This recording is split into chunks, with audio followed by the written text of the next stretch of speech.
So today we saw what the gap is between WNBA players and, I mean, we saw domination. We saw an absolute domination, and this is a video, something I didn't want to have to make a video on, but it just, I'm making this more to show the talent level in France. Like, just to show how strong the talent level is in France. Like, is the talent level in France like talent level in America? No. But, like, the talent level in France is scary good.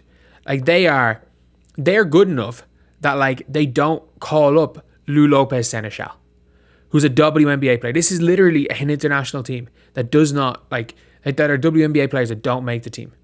But, like, very poor showing all around from Ireland. Like, I understand France are in another stratosphere, but, like, the last time Ireland played France, sorry about the camera right now, I don't know what's going on. Sorry, I'm just kind of a bit of a weaker computer, but, like, the last time we played France, we were in the game till about 3 minutes to go in the second quarter, and France kind of blitzed us. But, like, we were kind of in the game, but with that Irish team, like, Jess Scannell came back to play. Like, it was a strong enough Irish team. Not that much stronger than the team we had today. But, like, the team we had today, we lost by 101 points. Like, for me, it just shows the level difference. Like, you've got Janelle Salone, who has just been signed by the Valkyries. Like, the Valkyries literally have Rupert and Salone. 34 points in 35 minutes between the two of them is mental. Like, Badian, who just signed for they've got the Valkyries have Carla Leite as well. Like, 13 points for her. Like, Badian just signed for the Lynx. Dominique Malonga with 11 points in 19 minutes, hitting a 3. Like, they just... Layla Lacan for the Sun. Like, this is such a good basketball team. And, like, you're looking at a team that did not bring Gabby Williams. Maureen Johannes is currently injured, but they still, like... And I have to at least give some props to France. Like, they did not take their foot off the pedal, but it doesn't matter. This is like when our men's team played Croatia, and it was, like, just a different level.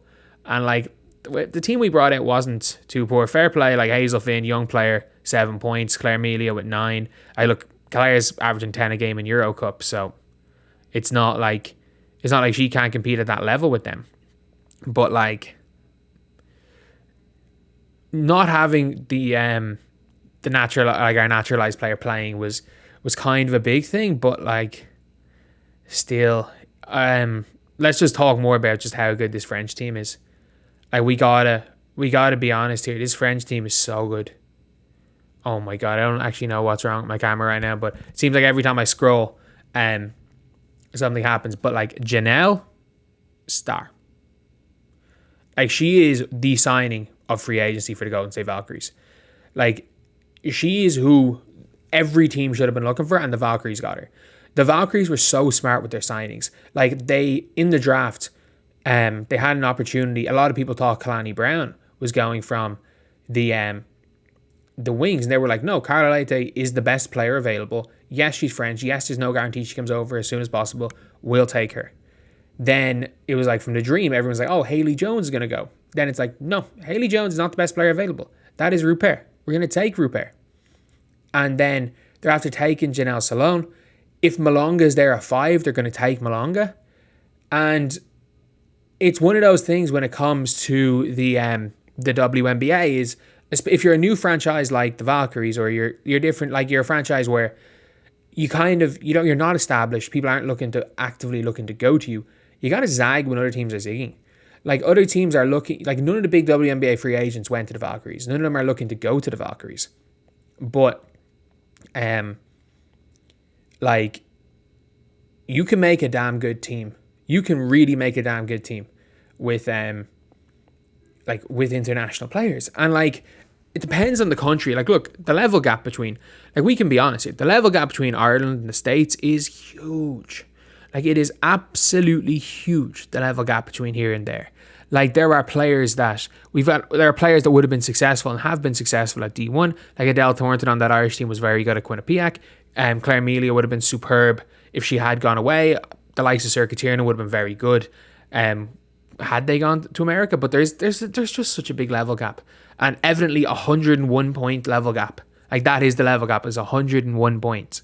And when it comes to players like a Salon, players like a Malonga, players like Rupert, Badian, Carla Leite, and everyone else, like this French team is stacked. They didn't even bring Gabby Williams. Maureen Johannes is injured. Like this is not a close to full strength French squad, and they blitzed us by 101 points, and like I wonder what would happen if we played France in the men's as well. Like I think if we went a full strength men's team, like we would probably we'd get beaten by 70, maybe 80.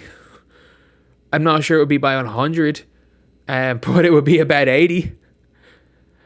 But like, it was just watching this game. It was like when I watched them play in Dublin, the French team. Like I thought Ireland, really, I thought put it up to France for the first 15 minutes of the game, and France just had too much. They had too much talent.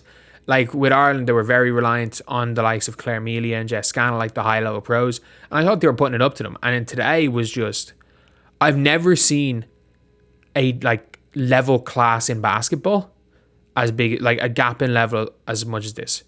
And like, fair play to France, and fair play to the Golden State Valkyries.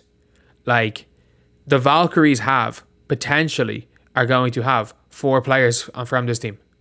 They're potentially going to have 4 of this team, and this is is the only international team that could beat America. I'm not saying they're better than America, but we saw in the Olympics, literally, they were a KD foot on the line. Just like no one's going to argue away from getting over them. Like no one's going to argue. Remember the Kevin Durant shot. No one's going to argue the Nets couldn't beat the Bucks. They were like this much away. France were this much away from getting America into overtime and should have won that game, realistically. They should have won that game. So, yeah, for me, it was just crazy watching this team play against, look, not an exceptional team by any means. We're not that bad. Like Ireland aren't that bad in women's basketball. But like France just, oh dear Lord, like they are, like as far as just a hotbed of talent, just like in the men's. If you like back in the day when Australia were really good, when they had the likes of Lauren Jackson and stuff, but it was really just America as the super team. And France in the women's, if there wasn't prioritization rules, a lot of these would be playing in the W right now. And who knows, 2028 Olympics, I think the USA are going to be smart in 2028. They're going to bring their best players. They're not going to do what they did this time, just assuming they're going to win because it got a little bit too close for comfort for them. But still, so impressive by France. And I'm so impressed by Dominique Malonga. Like, I genuinely, like, she's not going number 1. But if you're asking me to rank my prospects, Dominique is number 1. So anyway, yeah, that's the video. Thank you guys for watching. Please like, comment, and subscribe.